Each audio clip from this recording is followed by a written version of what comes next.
Pati yung mga hindi abogado, nag-aabo-abogadohan. Hindi ba?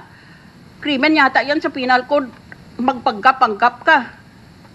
Kung sino ka, yun pala hindi, na magpanggap ka, halimbawa na abogado ka, yun pala hindi ka naman abogado. Oh, I have distributed this paper to the media. Answers to allegations against committee jurisdiction in the Puno probe. It is prefaced by my statement. This paper should be entitled A Manual for the Nincompoop. First allegation, the Senate did not pass a resolution, therefore the committee has no jurisdiction. Kasi ganitong paraan dito sa Senado. Kung gusto mo mag-imbestiga ang Senado, mag-file ka ng resolution. Tapos, ilista yan sa agenda.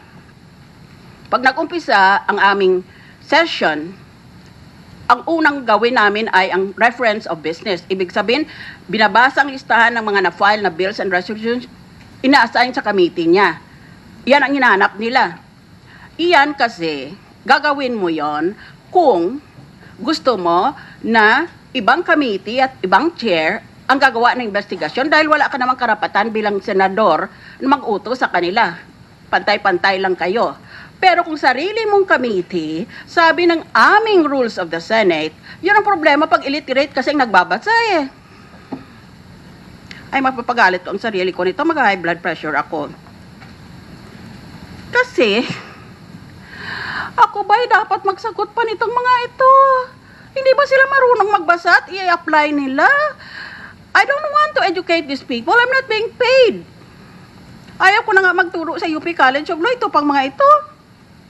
Kasi wala raw resolution, kaya walang jurisdiction. Saan nila kinuha yan? Basahan po kayo ng batas.